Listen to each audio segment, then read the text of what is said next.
है, तो उसको भी मैं रिजॉल्व करूंगा। जो आप लोगों की शिकायत है, ऐसा होना नहीं चाहिए, नेक्स्ट टाइम ऐसा नहीं होगा।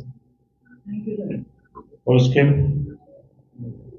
हमारे आज यहाँ मिलने का पर्पज, जैसे कि आप सभी लोग जानते हैं कि अभी 14 तारीख को एक डबल मर्डर यहाँ पे हुआ था, जो कि बहुत अनफॉर्चुनेट इंसिडेंट हुआ हमारे जम्मू शहर में, जिसमें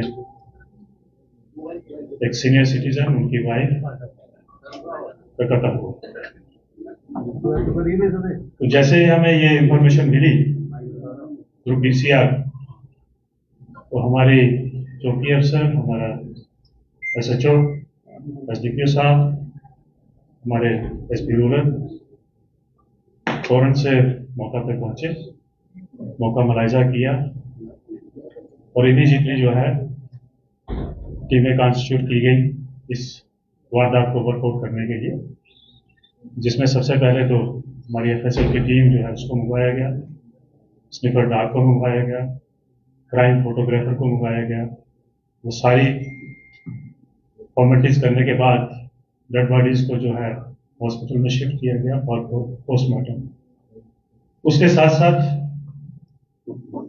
हमारी अलग अलग टीमें और भी कॉन्स्टिट्यूट हुई कि जैसे टेक्निकल एस्पेक्ट्स को देखने के लिए, जिसमें टेलीफोन का मुलायजा करना, सीडीआर का मुलायजा करना, आसपास के जो सीसीटीवी लगे हुए हैं घरों में उनका मुलायजा करना, लोगों से पूछताछ करना, कुछ लोगों को शक के बिना पे बुला के उनसे पूछताछ करना। इस सारे एपिसोड में परिवार से, मोहल्ले के लोगों से और जिन जिन लोगों से हमने पूछताछ की, सबने हमारा पूरा साथ दिया। इन सब इनपुट्स के बेस पे हम लोग इस नतीजा पे पहुंचे कि ये वारदात किसने की। तो हमारे पास सबसे बड़ा सवाल ये था कि अब इसको कैसे हम नोट आउट किया जाए, क्योंकि ये आदमी जो है वारदात करने के बाद जो है यहाँ से फरार हो चुका है।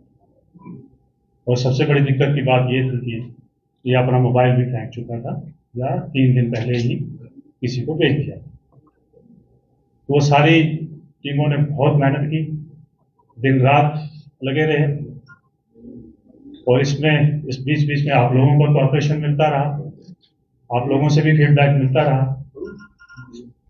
ये सब करने के बाद कल हमारी टीम जो है उसको अरेस्ट करने के में कामयाब हुई, जिसका नाम दीपक सिंह है, अलियास सोनू, तालाब तिल्लो का ही रहने वाला है।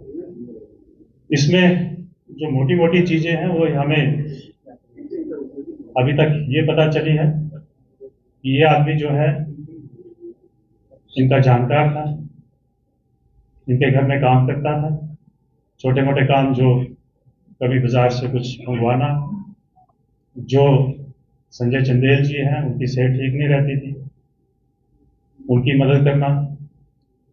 तो 7-8 साल से इनके कांटेक्ट में था, विश्वास पात्र था, आना जाना फ्री था घर में।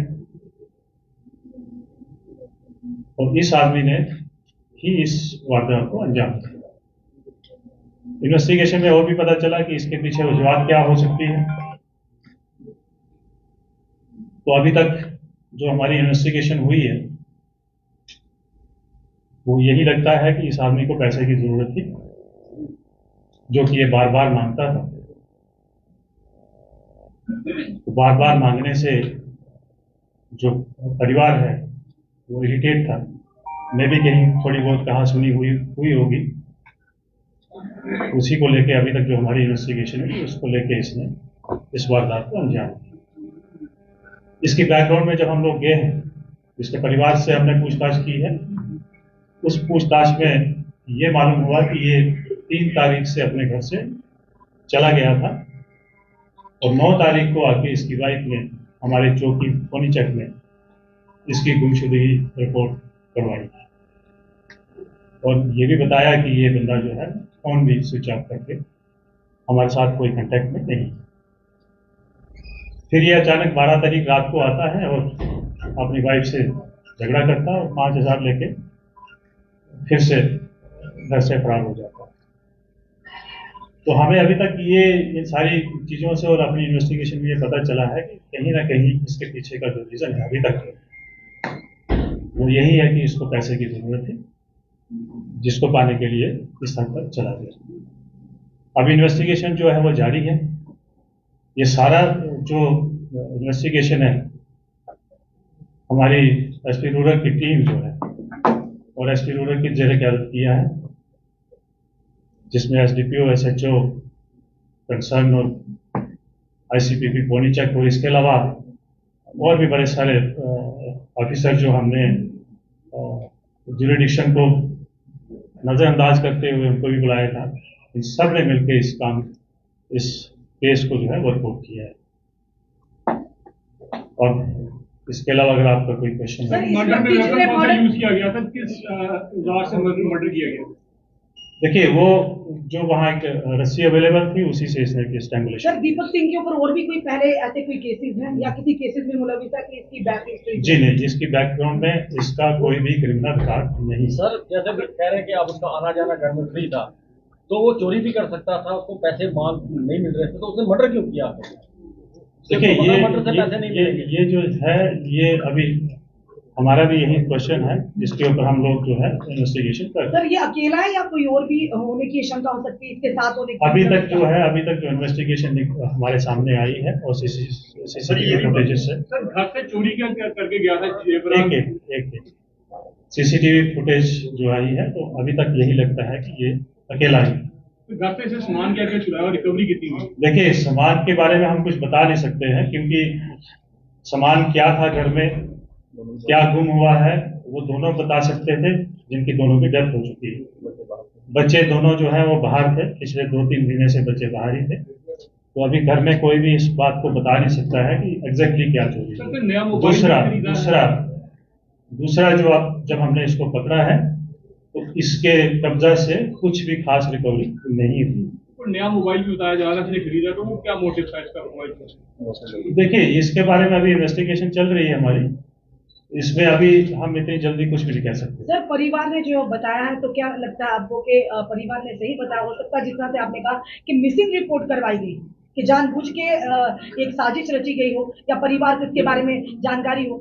देखिए, इन पहलू के ऊपर हम लोग इन्वेस्टिगेशन कर रहे हैं। तो जम्मू पुलिस के पास कोई ऐसा डाटा है कि सीनियर सिटीजन कितने अकेले रह रहे हैं? आपकी ई कॉप भी है, कितना अवेयरनेस करते हैं आप ई कॉप को यूज करने के लिए डिस्ट्रेस में, खासकर सीनियर सिटीजन के लिए? देखिए, ये चीजें जो हैं, अभी हम जो मेन मुद्दा उसी के ऊपर बात करूंगा, लेकिन मैं आपके माध्यम से सभी जम्मू वासियों से रिक्वेस्ट करना चाहता हूं कि जब भी आप अपने घर में किसी हेल्पर को, किसी आया को या किसी भी बाहर के आदमी को अपनी हेल्प के लिए रखते हैं, तो हम ये बार बार, ये मैं आज की बात नहीं कह रहा हूँ कि मैं बता रहा हूँ, लेकिन ये पुलिस लगातार ये बताती है, ये लोगों से रिक्वेस्ट करती है कि आप उनका वेरिफिकेशन, उनका रजिस्ट्रेशन जो है वो थाना में करवाइए।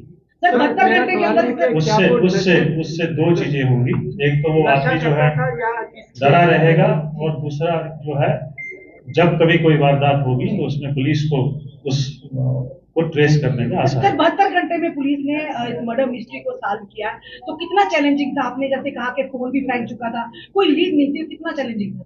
देखिए, ये बहुत चैलेंजिंग था, जैसे मैंने शुरू में ही कहा कि हमारे पास जो है टेक्निकल लीड मिलती है, हम उसके आधार पे काम करते हैं, लेकिन इसमें हमने जब सारी इसके टेक्निकल एस्पेक्ट देखे इंटरनेट पे, तो वो सब के सब मिसिंग थे, उससे हमें कोई लीड नहीं मिली। सर, ये भी कहा जा रहा था कि गैस लोगों आग रखी गई थी, तो इसके देखिए, अभी तक तो ये सामने नहीं आया है।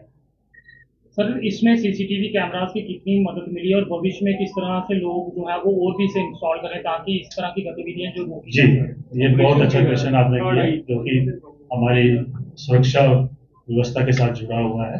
मैं आपके माध्यम से सभी जम्मू वासियों से रिक्वेस्ट करता हूँ कि अपने घर के अंदर तो लगवाइए, लेकिन घर के बाहर सड़क को भी कवर करें, आपके गेट को कवर करें, आपके पूरे घर को कवर करें, उसमें सबको लगाना चाहिए, इसमें ज़्यादा खर्चा भी नहीं आता है। दूसरा, मैं आपको ये बता दूँ कि हमें सीसीटीवी फुटेजेस से ही ये को क्रैक करने में बहुत ज़्यादा मदद मिली है, जिसमें हमारी मदद जो है जीएमसी की जो कंट्रोल रूम है, जहाँ पे सीसीटीवी फुटेजेस आते हैं, उन्होंने हमारा बहुत इसमें सहयोग किया है।